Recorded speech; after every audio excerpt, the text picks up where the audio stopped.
শুভ দুপুর বন্ধুরা, আশা করি তোমরা ভালো আছো আর তোমাদের ভালোবাসায় আমিও খুব ভালো আছি। তো আজকে ভোট পুজোর দিন, তাই দুপুরের মেনুটা একটু অন্যরকম বানিয়েছি, তাই তোমাদের কাছে শেয়ার করতে চলে এলাম।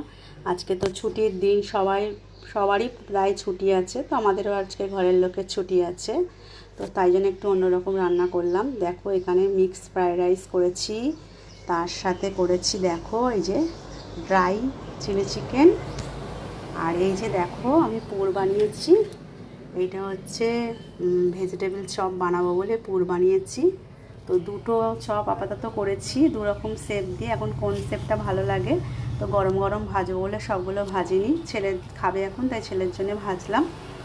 আর এই দেখো তার সাথে স্যালাড, আর আমি একটু চিকেন ভাজা ভালোবাসি বলে আমার জন্য আমার বড়মশাই তুলে রেখে দিয়েছে, বড়মশাই করেছে চিলি চিকেনটা, আমি মিক্স ফ্রাইড রাইস আর চপটা করেছি।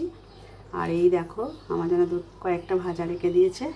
তো আমার দুপুরের মেনুটা কেমন হলো অবশ্যই কমেন্ট করে জানিও, আর যারা যারা খাবে চলে এসো।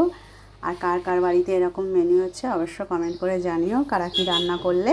তো এখনের মতন টাটা, নেক্সট ভিডিও নিয়ে আবার তোমাদের সঙ্গে দেখা হবে। এখনের মতন টাটা।